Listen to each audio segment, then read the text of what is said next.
أما بعد قال الله جل وعلا في كتابه المجيد والفرقان الحميد أعوذ بالله من الشيطان الرجيم بسم الله الرحمن الرحيم لن تنالوا البر حتى تنفقوا مما تحبون وما تنفقوا من شيء فإن الله به عليم۔ اللہ رب العالمین کے فضل و احسان سے آج ہم نے چوتھی تراویح مکمل کر لی۔ یہ اللہ رب العالمین کا احسان ہے کہ اس نے ہمیں طاقت و قوت دی کہ اللہ رب العالمین کی عبادت ہم کر سکیں۔ اللہ نے ہمیں وہ قوت دی کہ اللہ رب العالمین نے جو حکم ہمیں دیا ہے اس کی بجا آوری بھی کر سکیں۔ محترم سامعین، ویسے تو بہت ساری آیتیں آج گزری ہیں کہ جس کی طرف توجہ دلانا بہت ضروری اور اہم تھا، مگر میں نے ان آیتوں کی طرف زیادہ توجہ دی ہے جو ہمارے معاشرے کے طور پر زیادہ اہم ہے۔ معاشرتی نظام کو درست کرنے کے لیے ہماری زندگی کے اندر جو بگاڑ ہے، ہمارے سماج کے اندر، ہمارے سوسائٹی کے اندر یا ہمارے گھروں کے اندر جو بگاڑ ہے، یا ہم مسلمانوں کے اندر جو تفرقہ ہے، اس کو ٹھیک کرنے کے لیے، اس کو سدھارنے کے لیے کیا کوششیں ہونی چاہیے یا کن باتوں پر دھیان دینا چاہیے، ان آیتوں کے تعلق سے اور ان احکام کے تعلق سے میں انشاءاللہ آپ کے سامنے چند باتیں عرض کروں۔ سب سے پہلی چیز سورہ آل عمران کے اندر جو ہے آیت نمبر 92 میں اللہ رب العالمین نے ایک بات ارشاد فرمائی انفاق فی سبیل اللہ کے تعلق سے۔ اللہ نے ارشاد فرمایا لن تنالوا البر حتی تنفقوا۔ اگر آپ ترجمے پر غور کریں تو ہمیں پتہ چلتا ہے کہ اللہ رب العالمین نے اس آیت میں جو مسلمانوں سے مطالبہ کیا ہے، آج اس مطالبے کو پورا نہیں کیا جاتا۔ اللہ نے ارشاد فرمایا کہ تم میں سے کوئی بھی کامیاب نہیں ہو سکتا، تم میں سے کوئی بھی کامیاب نہیں ہو سکتا اس وقت تک، کب تک؟ جب تک کہ تم اللہ رب العالمین کے راستے میں وہ نہ خرچ کرو جس کو تم پسند کرتے ہو، یعنی وہ مال خرچ کرو جس کو تم پسند کرتے ہو۔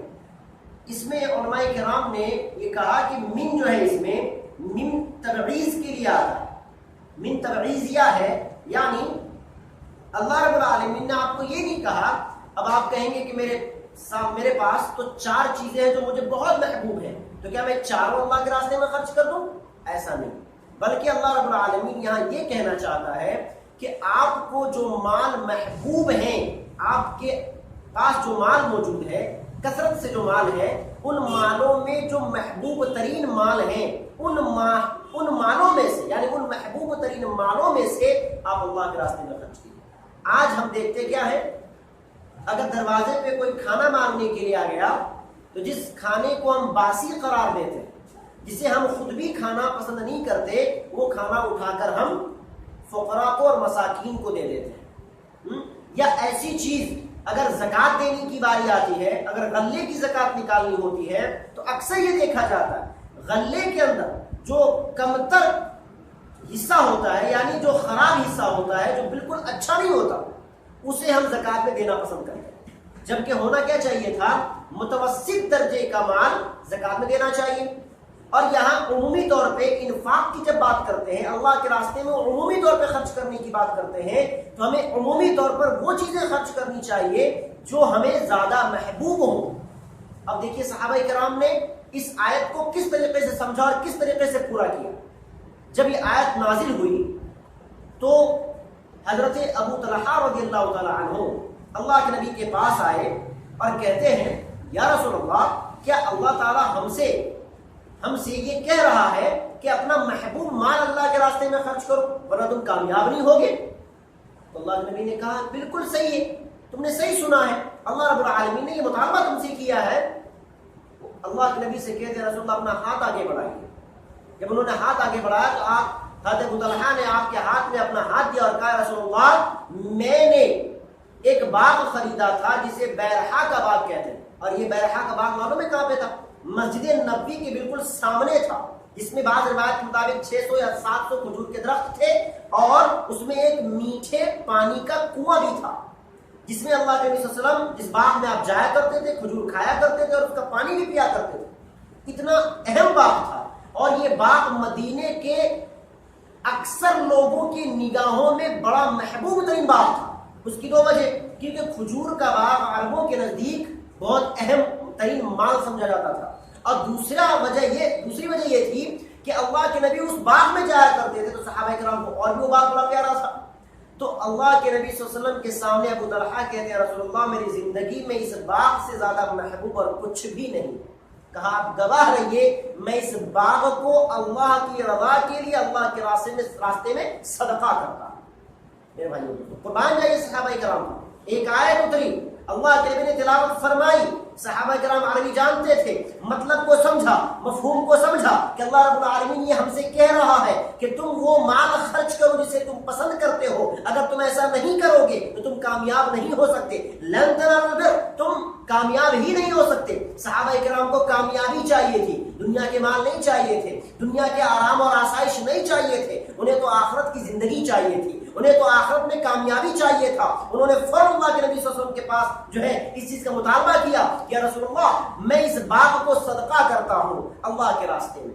اللہ کے نبی نے جب یہ سنا تو کہا بخل، کیا ہی خوب بات ہے، کیا ہی بہترین بات ہے۔ اور پھر آپ نے فرمایا ذالک مال رابح، ذالک مال رابح، آپ نے 2 بار یا 3 بار ارشاد فرمایا کہ کیا ہی بہتر سودا ہے، یہی کہ ہے کیا ہی بہتر تجارت ہے، یا ایک روایت میں ہے یہ کیا ہی بہتر مال ہے جب ابو طلحہ نے اللہ کے راستے میں دیا۔ میرے بھائیوں اور دوستوں پتہ یہ چلتا ہے، صحیح بخاری کی روایت ہے، حدیث نمبر 4554 نمبر کی حدیث ہے کہ صحابہ کرام نے اس آیت کا مطلب کس انداز سے سمجھا، صرف سمجھا ہی نہیں بلکہ فوراً اس پر عمل پیرا بھی ہو۔ اسی طریقے سے عبداللہ بن عمر رضی اللہ تعالیٰ عنہ کے بارے میں آتا ہے کہ جب ان کے پاس جب آیت پہنچی تو انہوں نے اپنی سب سے محبوب لونڈی کو اللہ کے راستے میں آزاد کر دیا۔ سب سے محبوب لونڈی جو آپ کو سب سے زیادہ پسند تھی، عبداللہ ابن عمر کو جو لونڈی سب سے زیادہ بھاتی تھی، پسند تھی، اللہ رب العالمین کے راستے میں اسے آزاد کر دیا اللہ کی رضا کے لیے، کیونکہ اللہ نے کہا کہ اللہ کے راستے میں وہ مال خرچ کرو جو تمہیں سب سے زیادہ پسند ہے۔ تو انہوں نے جب اپنا محاسبہ کیا تو پایا کہ مجھے سب سے زیادہ پسند وہ لونڈی ہے، انہوں نے اسے آزاد کر دیا۔ تو یہ صحابہ کرام کا رد عمل تھا، آیت سنی فوراً اس کا رد عمل ان کی زندگی میں جھلکنا شروع ہو جاتا تھا، ظاہر ہو جایا کرتا تھا۔ مگر ہم اور آپ کیا کرتے ہیں؟ ایک کام سے سنتے ہیں اور دوسرے کام سے اس سے زیادہ تیزی سے نکال دیتے ہیں کہ بس یہ تو مولویوں کا کام ہے کہنا، اور اللہ نے ہمیں کام دیے ہیں تو ہمارا کام سننا ہے، عمل کرنا تو کسی اور کا کام تھا۔ جن کا کام عمل کرنا تھا وہ عمل کر چکے، جسے ہم اسلاف کے نام سے یاد کرتے ہیں، جسے ہم صحابہ کرام کے نام سے یاد کرتے ہیں۔ عمل کرنا میرے خیال سے آج کا مسلمان یہ سمجھتا ہے کہ عمل کرنا ان لوگوں کا کام تھا، ہمارا کام تو صرف سننا ہے، عمل کرنا نہیں ہے۔ میرے بھائیوں دوستو یہ ہمارا مغالطہ ہے، یہ ہماری سوچ کی کمائیگی ہے اور ہماری سوچ کی سطحی کہہ لیجیے سطحیت کا یہ معاملہ ہے، یعنی سطحی سوچ کا یہ معاملہ ہے کہ ہم اس طرح کے معاملات سوچتے ہیں۔ آگے چلیں، ہم مال جو خرچ کرتے ہیں تو اس سے کیا مال میں کمی آ جائے گی؟ میرے بھائیوں دوستو بالکل یہ جو سوچ پیدا ہو رہی ہے ہمارے ذہنوں کے اندر میں کہ اگر ہم نے اللہ کے راستے میں مال خرچ کیا تو ہمارے مال میں کمی آ جائے، بلکہ ایسا نہیں ہے۔ اللہ کے نبی صلی اللہ علیہ وسلم ارشاد فرماتے ہیں، صحیح بخاری کی روایت ہے، حدیث قدسی ہے، حدیث نمبر 4684 نمبر کی حدیث ہے، کہتے ہیں کہ اللہ رب العالمین ارشاد فرماتا ہے، قال اللہ عز وجل، اللہ رب العالمین ارشاد فرماتا ہے اور کہتا ہے، اللہ کے نبی نے ارشاد فرمایا کہ یا ابن آدم انفق، اے ابن آدم یعنی اے آدم کے اولاد، اے آدم کے بیٹے، تو میرے راستے میں خرچ کر، مسکینوں پر، غریبوں پر، فقیروں پر، بیواؤں پر، یتیموں پر، پریشان حال پر، بیماروں پر، جو قید و بند کی مصیبتیں اٹھا رہے ہیں، ان لوگوں کو چھڑانے کے لیے مال کو خرچ کرو۔ اور یہ مت سوچو کہ تم غریب بن جاؤ گے، تمہارے مال میں کمی آ جائے گی۔ سنو، اگر تم خرچ کرو گے تو معاملہ کیا ہوگا؟ تم اگر میرے بندوں پہ خرچ کرو گے، اللہ کہہ رہا ہے یا ابن آدم، اے ابن آدم، اے آدم کے بیٹے، انفق، اللہ کے راستے میں خرچ کر، انفق علیک، میں تیرے اوپر خرچ کرنا شروع کر دوں۔ اللہ اکبر، اگر آپ خرچ کریں گے میرے بھائیوں اور دوستوں دنیا والوں پر تو عرش والا آپ پر خرچ کرے گا۔ تصور کر کے دیکھیں کہ اگر اللہ رب العالمین اپنا مال اگر آپ پر خرچ کرنا شروع کر دے تو آپ کی خوش نصیبی کا کیا کہنا، پھر آپ کی خوش قسمتی کا کیا پوچھنا ہے میرے بھائیوں اور دوستوں، کہ اللہ رب العالمین نے آپ کو چنا اس چیز کے لیے کہ اللہ اپنا مال آپ کے اوپر خرچ کرے، مگر اس کے لیے ذرا قربانی آپ نے بھی دینا پڑے گی، ہم نے بھی دینا پڑے گی۔ ایسا نہیں کہ ہم گھر میں بیٹھے رہے کوئی بھی عمل نہ کرے اور یہ تصور کرے کہ اللہ رب العالمین ہمیں خوب نوازے گا، ایسا نہیں میرے بھائیوں اور دوستوں۔ صحابہ کرام کو اللہ رب العالمین نے اگر بہترین خطاب سے نوازا، کہیں رضی اللہ عنہ ورضوا عنہ کہا اور کہیں پر اللہ رب العالمین کی تعریف کرتے ہوئے انہیں جنتی قرار دیا، تو انہوں نے اللہ رب العالمین نے انہیں ایسے ہی یہ خطابات نہیں دیے، انہوں نے بڑی قربانیاں پیش کی، بڑی محنت کی ہے اللہ رب العالمین کو راضی کرنے کے لیے، اللہ کو خوش کرنے کے لیے بڑی محنتیں اور مشقتیں اٹھائی ہیں، تب جا کر کے اللہ رب العالمین نے خوش ہو کر انہیں اتنے پیارے پیارے القاب اور خطابات سے نوازے، یہاں تک کہ دنیا کے اندر میں ہی جنت کی بشارتیں سنا دی ان لوگ۔ ہمیں بھی کچھ کرنا ہوگا اللہ رب العالمین کی رضا حاصل کرنے کے لیے، اللہ رب العالمین اپنا مال ہم پر خرچ کرے، اس چیز کو حاصل کرنے کے لیے ہمیں کچھ کوشش کرنی ہوگی، کچھ تب و دو کرنا ہوگا۔ گھر میں بیٹھ کر تو کھانا بھی نہیں ملتا میرے بھائیوں، ہمیں کمانے باہر جانا پڑتا ہے۔ ہم اللہ رب العالمین کی خوشنودی چاہتے ہیں اور اللہ رب العالمین سے ہم برکت چاہتے ہیں تو ہمیں بھی اس کے لیے کوشش کرنا ہوگا۔ کس طریقے سے اللہ مدد کرنا دیکھیے، صحیح مسلم کی ایک روایت ہے، حضرت ابو ہریرہ حدیث کے راوی یہ فرماتے ہیں، صحیح مسلم کے اندر حدیث نمبر 2984 نمبر کی حدیث ہے، حضرت ابو ہریرہ ارشاد فرماتے ہیں کہ ایک مرتبہ اللہ کے نبی بیٹھے تھے اور آپ نے ایک واقعہ سنایا باغ والے کا، ایک واقعہ سنا، کہا کہ ایک شخص صحرا میں جا رہا تھا، ایک شخص صحرا میں سفر کر رہا تھا کہ اس نے کہیں سے ایک آواز سنی، اسقی حدیقۃ فلان، کہ فلاں کے باغ کو سیراب کرو۔ تو اس شخص نے اپنے دائیں بائیں مڑ کے دیکھا، اسے کوئی نظر نہیں آیا، بھئی اس نے تعجب کیا کہ جب کوئی ہے نہیں تو یہ آواز کہاں سے آئی؟ اتنے میں پھر یہ آواز آئی، اسقی حدیقۃ فلان، کہ فلاں کے باغ کو پانی دے۔ انہوں نے جب غور کیا تو پایا کہ یہ آواز بدلی سے آ رہی، پھر دیکھا کہ آواز کو سنتے ہی بدلی ایک سمت کو چلنے لگی، وہ بدلی کے پیچھے پیچھے چلنے لگے، دیکھا وہ بدلی ایک ٹیلے پر گئی اور وہاں پہ پانی برسانا شروع کر دیا، پانی برس جہاں گرا تو وہ پانی اس ٹیلے پر سے لڑھک کر ایک نالے کی طرف رخ کیا اور نالے میں جمع ہوا، اور نالے میں ہو کر کے پانی جو ہے رفتار پکڑنے لگا۔ یہ جو صحرا میں جنہوں نے یہ آواز سنی تھی وہ اس پانی کے پیچھے ہو لیے کہ دیکھیں یہ پانی آخر جاتا کہاں ہے۔ تو دھیرے دھیرے جب پانی کے ساتھ چلنے لگے، دیکھا کہ وہ پانی ایک باغ میں داخل ہو رہا ہے، اور اس باغ میں ایک آدمی کو دیکھا جو پھاوڑا لے کر کے پانی کو ادھر ادھر، یعنی جہاں جہاں پانی اسے پہنچانا ہے اسے وہ پہنچا رہا ہے۔ یہ شخص اس آدمی سے اس کا نام پوچھتے ہیں کہ بھائی آپ کا نام کیا ہے؟ جب انہوں نے نام بتایا تو یہ وہی نام تھا جو بدلیوں سے سنا گیا تھا۔ تو یہ پوچھا، جو سارا معاملہ انہوں نے ان کے سامنے بیان کر دیا کہ بھائی میں نے ایسا معاملہ میرے ساتھ ہو، میں نے ایسا سنا ہے، بدلیوں سے ایک آواز آئی کہ فلاں کے باغ کو پانی دے، اور جس نام کا تذکرہ کیا گیا تھا وہ نام آپ ہی کا ہے اور پانی بھی آپ کے باغ میں آیا ہے، تو آخر ماجرا کیا ہے؟ آپ ایسا کیا کرتے ہیں کہ اللہ خصوصی طور پر بدلی کو یہ حکم دے رہا ہے کہ فلاں کے باغ کو سیراب کرو؟ وہ مسکرانے اور جواب دیتے ہیں کہ میں کوئی خاص کام نہیں کرتا۔ کہا کہ اس باغ سے یا اس کھیت سے جو بھی غلے جات پیدا ہوتے ہیں اللہ رب العالمین کے حکم سے، اللہ کی مرضی سے، میں اس کے 3 حصے کرتا ہوں۔ کتنے؟ 3 حصے کرتا ہوں۔ ایک حصہ اللہ کے راستے میں صدقہ و خیرات کر دیتا ہوں، غریبوں کو دے دیتا ہوں، ایک حصہ اپنے گھر والوں کے لیے چھوڑتا ہوں، اور تیسرا حصہ جو آخری حصہ ہے وہ دوبارہ اس کھیت میں لوٹا دیتا ہوں، یعنی بوائی کے لیے اس کھیت میں دوبارہ بیج ڈالنے کے لیے، جو خرچ برچ کے لیے، یعنی دوبارہ ایک حصہ میں اسی کھیت میں لوٹا دیتا ہوں۔ کا بس یہی میرا معمول ہے۔ تو میرے بھائیوں اور دوستوں، دیکھا آپ نے، صحیح مسلم کی روایت ہے، اگر آپ اللہ کے راستے میں خرچ کرتے ہیں، اللہ کس طریقے سے اگر اس شخص کے باغ کو اللہ سیراب کر سکتا ہے، تو اگر آپ اللہ کے راستے میں خرچ کریں گے ایمان اور اعتقاد کے ساتھ میں، تو کیا اللہ آپ پر خرچ نہ کرے گا؟ بلا شبہ کرے گا میرے بھائیوں اور دوستوں۔ شرط اتنی سی ہے کہ وہ ایمان، وہ عقیدہ پیدا ہو جائے آپ کے اندر، وہ اعتماد پیدا ہو جائے، وہ توکل پیدا ہو جائے، پھر دیکھیے اللہ کیسے خرچ کرتا ہے۔ میرے بھائیوں اور دوستوں، اللہ رب العالمین میں اللہ کے رسول نے ایک اور فضیلت بتلائی صدقہ کرنے والوں کی. کہ جب میدان محشر کا سما ہوگا ہر انسان پریشان ہوگا کیونکہ زمین پیتل تانبے کی ہو جائے گی, سورج سوا نیزے پہ آ جائے گا, اور اللہ کے نبی فرماتے کہ اس دن گرمی کی تمازت کا یہ عالم ہوگا کہ انسان خود کے پسینے میں, اپنے جسم سے نکلے ہوئے پسینے میں اپنے گھٹنے تک, کمر تک, حلقوم تک ڈوبا ہوا ہوگا, اور اس کی زبان گرمی کی شدت کی وجہ سے جس طرح کتے کی زبان اس کے باہر لٹک جاتی ہے, اسی طریقے سے انسان کی زبان پیاس کی شدت کی وجہ سے اس کے سینے پر لٹک رہی ہوگی.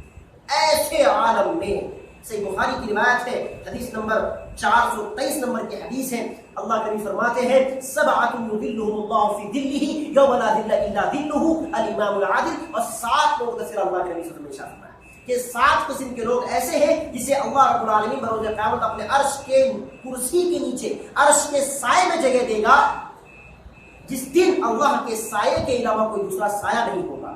جس 7 خوش نصیبوں کو رب کریم اپنے عرش کے نیچے جگہ عطا فرمائے گا, اس میں سے ایک شخص وہ بھی ہے وَرَجُلٌ تَصَدَّقَ إِخْفَاءً لَا تَعْلَمَ شِمَالُهُ مَا تُنْفِقُ يَمِينُهُ, کہ جو اللہ کے راستے میں صدقہ دے, اور صدقہ اس انداز سے دے, خرچ اس انداز سے کرے کہ داہنے ہاتھ سے دے تو اس کے بائیں ہاتھ کو خبر نہ دے. یعنی جتا کے نہ دے, دنیا میں شور کر کے نہ دے کہ میں نے فلاں کی مدد کی ہے, فلاں پریشان تھا میں نے فلاں کا تعاون کیا, نہیں, بلکہ چپکے سے دے. آپ اس انداز سے دے کہ داہنے ہاتھ سے دے تو بائیں کو خبر نہ. اگر آپ صدقہ دیتے ہیں, خرچ کرتے ہیں, بروز محشر اس پریشانی سے اللہ آپ کو محفوظ فرمائے. یہ خرچ کرنے کی جو ہے اہمیت ہے اور خرچ کرنے کا بدلہ ہے. میرے بھائی اور دوستوں, ایک آخری چیز اس آیت کے تعلق سے, ہم خرچ کیوں نہیں کرتے؟ خرچ نہ کرنے والا انسان توکل کا جو ہے نہ ہونا ہے, یا وہ ایسے انسان کے اندر توکل نہیں پائی جاتی, اور وہ انسان شیطان کا جو ہے پروردہ ہوتا ہے, شیطان کی بات ماننے والا ہوتا ہے. شیطان کہتا ہے, آپ سورہ بقرہ اٹھا کے پڑھیں گے, سورہ بقرہ کے اندر میں آیت نمبر 268 میں اللہ رب العالمین نے ایک بڑا پیارا نقشہ کھینچا کہ جب آپ کوئی انسان جب مال خرچ کرنے جاتا ہے, جب مال خرچ کرنے جاتا ہے تو شیطان اسے روک دیتا ہے. شیطان کیا کہتا ہے؟ الشیطان یعدکم الفقر, شیطان کہتا ہے کہ دیکھو اللہ کے راستے میں خرچ مت کرو, اگر تم نے خرچ کیا نا تو تم فقیر بن جاؤ گے. اور وہ ایسا کر کے وہ معنی میں کیا چاہتا ہے, وَيَأْمُرُكُمْ بِالْفَحْشَاءِ, اور وہ ایسا کر کے آپ کو فحش چیزوں پہ آمادہ کر دیتا ہے. ہم نے شیطان کی بات مان لی کہ ہاں اگر میں نے اللہ کے راستے میں خرچ کیا میں غریب بن جاؤں گا, میں مسکین ہو جاؤں گا. اور میرے بھائی اور دوستو, اللہ رب العالمین خود اسی آیت میں آگے کہتا ہے وَاللَّهُ يَعِدُكُمْ مَغْفِرَةً مِّنْهُ وَفَضْلًا وَاللَّهُ وَاسِعٌ عَلِيمٌ. اللہ کہہ رہا ہے تم شیطان کی بات مانتے ہو, شیطان تمہیں کہہ رہا ہے کہ تم غریب بن جاؤ گے, تم نے شیطان کی بات مان لی. دیکھو تمہارا رب کیا کہہ رہا ہے, رب یہ کہہ رہا ہے کہ اگر تم اللہ کے راستے میں خرچ کرو گے تو اللہ کی مغفرت تمہیں نصیب ہوگی. اب اللہ فرماتا ہے کہ واللہ یعدکم مغفرۃ منہ وفضلا, اللہ تم سے یہ وعدہ کرتا ہے کس چیز کا, کہ تمہارے لیے مغفرت ہے, یعنی اللہ تمہیں معاف فرما دے گا, اور اللہ کی رحمت ہے تمہارے لیے, مغفرۃ منہ وفضلا, اللہ کی فضل ہے تمہارے لیے, اللہ کی مہربانیاں ہیں تمہارے لیے. اور اللہ سے بڑا کوئی وسعت والا تو نہیں ہے نا. میرے بھائی اور دوستو, اگر ہم اللہ کے راستے میں خرچ کرتے ہیں اللہ ہمیں اتنے سارے انعامات سے نوازتا ہے, میدان محشر کی سختی سے بچاتا ہے, دنیا میں ہمارے مال کی حفاظت کرتا ہے, اس کی بڑھوتری کی ذمہ داری خود اللہ اٹھا لیتا ہے. ابھی آپ نے مثال نے سمجھا. تو میرے بھائی اور دوستو, ہمیں چاہیے کہ ہم اللہ رب العالمین کی باتوں کو مانیں اور اللہ نے جو ہم سے مطالبہ کیا ہے اسے ہم پورا کریں. اس کے میرے بھائی اور دوستو ایک آیت ہے سورہ آل عمران کی آیت نمبر 102 میں اللہ ارشاد فرماتا ہے یا ایھا الذین آمنوا اتقوا اللہ حق تقاتہ ولا تموتن الا وانتم مسلمون. بڑی پیاری آیت ہے, چھوٹی سی آیت ہے, ہم 12 سنتے ہیں. اللہ تعالیٰ اہل ایمان سے مخاطب ہوتے ہوئے کہتا ہے اے ایمان والو اللہ سے ڈرو جیسا کہ اس سے ڈرنے کا حق ہے, اور ولا تموتن الا وانتم مسلمون, اور تمہارا خاتمہ نہ ہو مگر اس حال میں کہ تم مومن رہو, تم مسلم رہو, یعنی تمہارا خاتمہ حالت اسلام پر ہو. اس آیت میں 2 بنیادی چیزیں بیان کی گئی. کیا؟ ایک تو اللہ کا ڈر. بلا شبہ جس انسان کے دل میں اللہ کا ڈر پیدا ہو جائے گا وہ برائیوں سے دور ہو جائے گا اور اللہ کے قریب ہو جائے گا. اور اللہ نے ایک دوسری بات بھی کہی کہ یہ چیز وقتی نہ ہو, یہ ڈر یہ عمل کرنے کا طریقہ، یہ عمل کرنے کا جذبہ یہ وقتی نہ ہو بلکہ اخیر تک. کب تک؟ اخیر تک. یعنی تمہارا خاتمہ نہ ہو مگر اس حال میں کہ تم مسلمان رہو. مسلمان کا مطلب کیا؟ صرف نام کا مسلمان نہیں، بلکہ عملی مسلمان کے طور پر تمہارا خاتمہ ہو. اس کے بعد والی ایک آیت بڑی پیاری آیت ہے ہمارے معاشرے کے طور پر. اللہ نے ارشاد فرمایا وَاعْتَصِمُوا بِحَبْلِ اللَّهِ جَمِيعًا وَلَا تَفَرَّقُوا، کہ لوگوں اللہ کی رسی کو مضبوطی سے پکڑ لو. وَلَا تَفَرَّقُوا، جمیعاً کا اللہ بلا رہے تم سب کے سب اللہ کی رسی کو مضبوطی سے تھام لو. وَلَا تَفَرَّقُوا، اور فرقے بازی مت کرو، تفرقہ مت پیدا کرو، فرقوں میں مت بٹو. وَاذْكُرُوا نِعْمَتَ اللَّهِ عَلَيْكُمْ، اور یاد کرو اللہ کی اس نعمت کو. اِذْ كُنْتُمْ أَعْدَاءً، کہ تم آپس میں ایک دوسرے کے خون کے پیاسے تھے، دشمن تھے. فَأَلَّفَ بَيْنَ قُلُوبِكُمْ، تو اللہ نے تمہارے دلوں کو ملا دیا. فَأَنْقَذَكُمْ مِنْهَا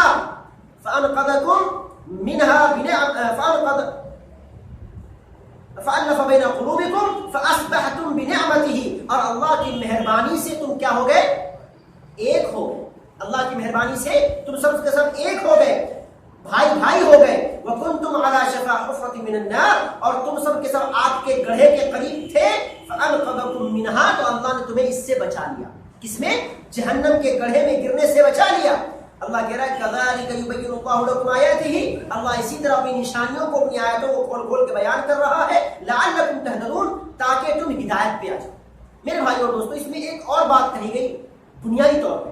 اللہ نے اس میں کہا کہ تم اللہ کی رسی کو تھام لو اور تفرقہ مت پیدا کرو. بلا شبہ تفرقہ یہ بہت بڑی بیماری ہے اور بہت بڑی خرابی ہے. مگر تفرقہ ختم کیسے ہو سکتا ہے؟ تفرقہ ختم پہلی آیت پہ غور کریں جو میں نے پہلے پڑھی تھی، اسی بنیاد پر ختم ہو سکتا ہے. کیسے؟ یا الذین آمنوا اتقوا اللہ حق تقاتہ، اللہ سے ڈرتے رہو. ہر مسلمان جب اللہ سے کما حقہ ڈرے گا جیسا کہ ڈرنے کا حق ہے، تو میرے بھائیوں اور دوستوں کیا وہ کبھی تفرقہ بازی کرے گا؟ کبھی نہیں کرے گا. کیوں؟ کہ وہ ڈرے گا اللہ رب العالمین سے کہ میں نے اگر تفرقہ بازی کی تو اللہ رب العالمین کیا میری پکڑ ہوگی. وہ تفرقہ بازی نہیں کرے گا. اب اگر وہ اتحاد کرنا چاہتا ہے تو اتحاد کیسے ہو سکتا ہے؟ تو اتحاد ہونے کے لیے میرے بھائیوں اور دوستوں اسے مسلمان ہونا پڑے گا. کیا ہونا پڑے گا؟ مسلمان. اب آپ کہیں گے سب تو مسلمان ہیں. میرے بھائیوں اور دوستوں مسلمان کسے کہتے ہیں؟ مسلمان کہتے ہیں اس انسان کو جو اپنی مرضی کو اللہ کے سپرد کر دیتا ہے. کسی انسان کے سپرد کرتا ہے مسلمان نہیں. اگر کوئی مسلمان اپنی مرضی کو کسی انسان کے سپرد کر دے وہ مسلمان نہیں ہو سکتا. مسلمان وہ کہلاتا ہے جو اپنی مرضی کو اللہ رب العالمین کے سپرد کر دے، یعنی اللہ جو کہتا ہے اسے مانے، اللہ رب العالمین جس چیز سے منع کرتے اس سے رک جائے. وہ مسلمان ہے. جب انسان کے اندر یہ صفتیں پیدا ہو جائے گی بلا شبہ اتحاد ہو جائے گا. اتحاد کیوں نہیں ہوتا؟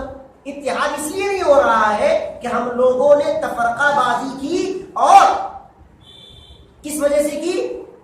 شخصی تقلید کی بنا پر. شخصی تقلید کی بنا پر. دیکھیں حدیث کے فہم میں، حدیث کو سمجھنے میں صحابہ کرام کے درمیان بھی معمولی اختلافات تھے، بلا شبہ اختلافات پائے جاتے تھے. حدیث کے فہم میں کسی حدیث کو صحابہ نے کسی اور انداز سے سمجھا، کسی دوسرے صحابی نے کسی اور انداز سے سمجھا.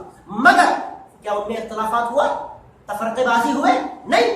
کیوں نہیں ہوئے؟ کیونکہ ان کا مطمع نظر کیا تھا؟ اطیعوا اللہ واطیعوا الرسول، کہ اللہ کی اطاعت کرنی ہے، اللہ کے علاوہ کسی اور کی بات نہیں ماننی. اس کے بعد اللہ کے نبی کی اطاعت کرنی ہے، اس کے علاوہ کسی اور کی بات نہیں ماننی. اسی لیے فہم میں اختلاف ضرور ہوا مگر ان میں تفرقہ پیدا نہیں ہوا. آج کیا ہے؟ آج فہم میں تو اختلاف پایا جا ہی رہا ہے، مگر اس کے ساتھ ساتھ اطیعوا اللہ واطیعوا الرسول کے لیے ہم یکجا نہیں ہے، بلکہ اس کے برعکس ہم اپنے اماموں، اپنے جو ہے مولویوں کے پیچھے پڑے ہوئے ہیں. اسی وجہ سے ہمارے اندر اختلافات ختم نہیں ہو رہے. ہم مسلمان نہیں ہیں. مسلمان ہونے کے لیے کیا کرنا پڑتا ہے؟ کسی کی تقلید کرنی پڑتی ہے؟ نہیں. اللہ اور اس کے رسول کی بات کو مانو، مسلمان ہے.